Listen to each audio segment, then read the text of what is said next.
আমি দাজ্জাল। এই আলো এবং বিস্মতে কে আমাকে চ্যালেঞ্জ করবে?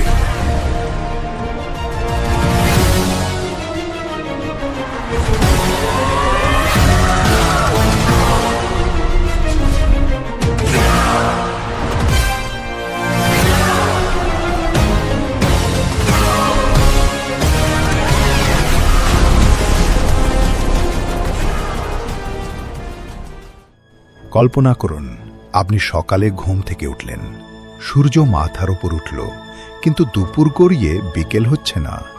ঘড়িতে 10 ঘন্টা পার হলো, 20 ঘন্টা পার হলো, এমনকি 24 ঘন্টা পার হয়ে গেল, কিন্তু আকাশ থেকে সূর্যের এক চুলও নড়চড় নেই। পৃথিবী এক অন্তহীন তপ্ত দিনের কবলে আটকে গেছে। মানুষ আতঙ্কিত, বিজ্ঞানীদের কাছে কোনো ব্যাখ্যা নেই। ঠিক তখনই পৃথিবীর দিগন্তে আবির্ভূত হবে এক বিভীষিকা, যার কপালে লেখা থাকবে কাফির, যার এক চোখ হবে অন্ধ, আর যার হাতে থাকবে তথাকথিত স্বর্গ আর নরকের চাবিকাঠি। মানব ইতিহাসের সবচেয়ে বড় ফিতনা দাজ্জাল। সে পৃথিবীতে থাকবে মাত্র 40 দিন। কিন্তু আপনি কি জানেন, এই 40 দিনের প্রথম দিনটিই হবে সাধারণ 1 বছরের সমান দীর্ঘ? আজকের ভিডিওতে আমরা পা রাখব দাজ্জালের সেই বিভীষিকাময় 40 দিনের ক্যালেন্ডারে।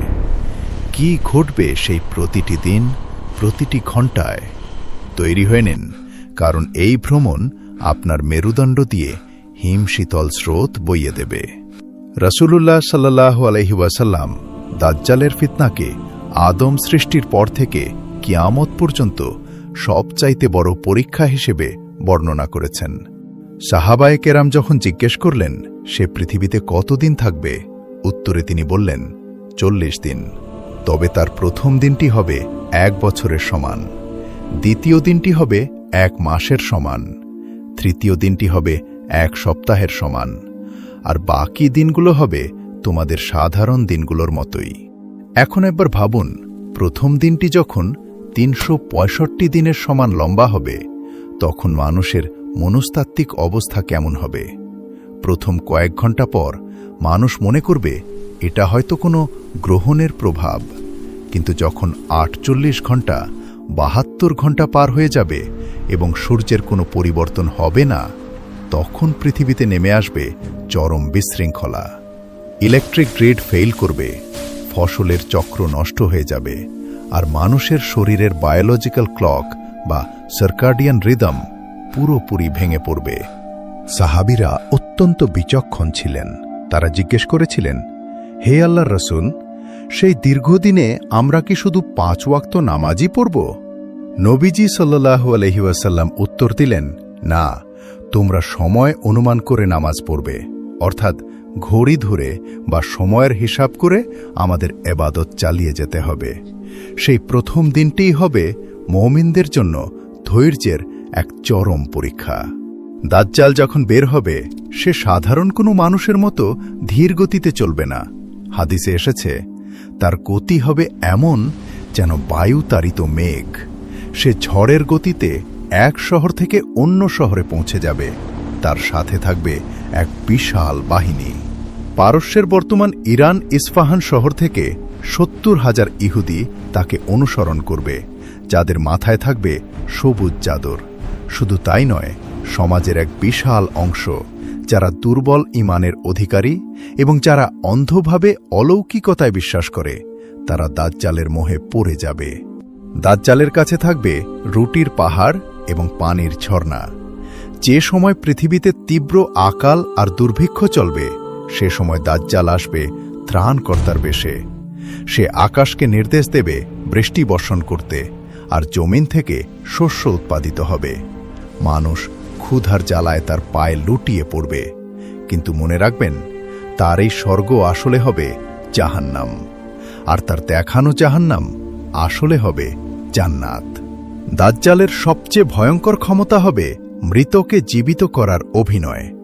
সে একজন মানুষের কাছে গিয়ে বলবে, আমি যদি তোমার মৃত বাবা মাকে জীবিত করে দিই, তবে কি তুমি আমাকে ঈশ্বর বলে মানবে? লোকটি বলবে, হ্যাঁ। তখন শয়তানরা দাজ্জালের নির্দেশে সেই লোকটির বাবা মায়ের রূপ ধরে সামনে এসে বলবে, বাবা, একে মেনে নাও, এটাই তোমার প্রতিপালক। কি নিদারুণ সেই পরীক্ষা! নিজের চোখের সামনে প্রিয়জনদের ফিরে পাওয়ার লোভে কোটি কোটি মানুষ ঈমান হারাবে, কিন্তু প্রকৃত মুমিনরা সেদিনও অটল থাকবে। দাজ্জাল পুরো পৃথিবী চষে বেড়াবে, তার পা পড়বে না এমন কোনো জনপদ থাকবে না। তবে দুটি পবিত্র শহর মক্কা এবং মদিনা তার জন্য নিষিদ্ধ থাকবে। দাজ্জাল যখন মদিনার কাছে আসবে, সে মদিনার সীমানায় প্রবেশ করতে পারবে না, কারণ প্রতিটি প্রবেশপথে ফেরেশতারা তলোয়ার হাতে পাহারা দেবেন। তখন মদিনায় 3টি ভূমিকম্প হবে, যার ফলে মদিনায় লুকিয়ে থাকা মুনাফিকরা শহর থেকে বেরিয়ে দাজ্জালের দলে যোগ দেবে। শহরটি পবিত্র হয়ে যাবে। প্রথম বছরের সমান দিনটি শেষ হওয়ার পর শুরু হবে দ্বিতীয় দিন, যা হবে 1 মাসের সমান দীর্ঘ। এরপর তৃতীয় দিনটি হবে 1 সপ্তাহের সমান। কেন এই সময়ের সংকোচন? হাদিস বিশারদদের মতে, দাজ্জাল যখন তার প্রভাব বিস্তার করতে থাকবে, তখন সময়ের স্বাভাবিক গতি পরিবর্তিত হবে। এই দীর্ঘ সময়ে দাজ্জাল নিজেকে খোদা হিসেবে প্রতিষ্ঠিত করার জন্য পৃথিবীর প্রতিটি প্রান্তে তার ফেতনা ছড়িয়ে দেবে। সে একটি গ্রাম দিয়ে যাবে, তারা তাকে অস্বীকার করবে, ফলে তাদের সব গবাদি পশু মারা যাবে এবং তারা চরম দারিদ্র্যে পড়বে। আবার অন্য একটি গ্রাম তাকে স্বীকার করে নেবে, তাদের জমি হবে উর্বর, পশুরা হবে হৃষ্টপুষ্ট। এই বৈষয়িক প্রলোভনই হবে দাজ্জালের প্রধান অস্ত্র। আজ আমরা যেভাবে ভোগবাদের পেছনে ছুটছি, দাজ্জালের সময় এই ভোগবাদই হবে মানুষের ঈমান ধ্বংসের মূল কারণ। দাজ্জালের কপালে কা ফা রা কাফির লেখা থাকবে, যা কেবল একজন প্রকৃত মুমিনই পড়তে পারবে, সে শিক্ষিত হোক বা অশিক্ষিত। কিন্তু যার হৃদয়ে কুফর আছে, সে সেই স্পষ্ট লেখাটি দেখতে পাবে না। 40তম দিনটি যখন ঘনিয়ে আসবে, পৃথিবী তখন অন্ধকার এবং হাহাকারে পূর্ণ। দাজ্জাল মনে করবে সে জয়ী হয়ে গেছে, সে ফিলিস্তিনের দিকে অগ্রসর হবে। ঠিক সেই মুহূর্তে দামেস্ক শহরের সাদা মিনারের উপর আসর বা ফজরের সময় 2 ফেরেশতার কাঁধে হাত দিয়ে আকাশ থেকে অবতরণ করবেন হযরত ঈসা আলাইহিসসালাম। দাজ্জাল যখন ঈসা আলাইহিসসালামকে দেখবে, সে লবণের মতো গলতে শুরু করবে। সে পালানোর চেষ্টা করবে, কিন্তু ঈসা আলাইহিসসালাম তাকে ধাওয়া করবেন এবং ফিলিস্তিনের লুদ নামক দরজায় তাকে বর্ষা দিয়ে আঘাত করে হত্যা করবেন। দাজ্জালের মৃত্যুর সাথে সাথে পৃথিবীর বুক থেকে এক অভিশপ্ত অধ্যায়ের অবসান ঘটবে। তার বিশাল বাহিনী ছত্রভঙ্গ হয়ে যাবে, পৃথিবী ফিরে পাবে তার শান্তি। বন্ধুরা, দাজ্জালের এই 40 দিনের গল্প কেবল কোনো রূপকথা নয়, এটি একটি সতর্কবার্তা। দাজ্জাল আসার আগে দাজ্জালিয়ত বা দাজ্জালের আদর্শ পৃথিবীতে ছড়িয়ে পড়বে। মিথ্যাকে সত্য আর সত্যকে মিথ্যা বানানো হবে। এখন প্রশ্ন হল, আমরা কি প্রস্তুত?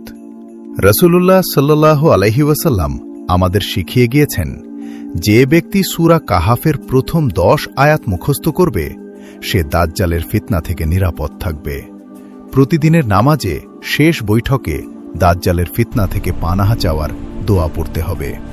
দাজ্জাল আসার সময় হয়তো খুব দূরে নয়, কারণ পৃথিবীর বর্তমান অবস্থা সেই দিকেই ইঙ্গিত দিচ্ছে।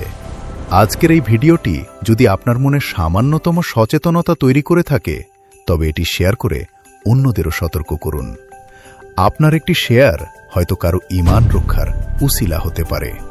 কেমন লাগলো আজকের এই বিস্তারিত আলোচনা? আপনি কি চান আমরা কিয়ামতের অন্যান্য বড় আলামত নিয়ে আরও ভিডিও বানাই? কমেন্টে আপনার মতামত জানান। দেখা হবে পরবর্তী ভিডিওতে। আল্লাহ আমাদের সবাইকে হিফাজত করুন। আমিন।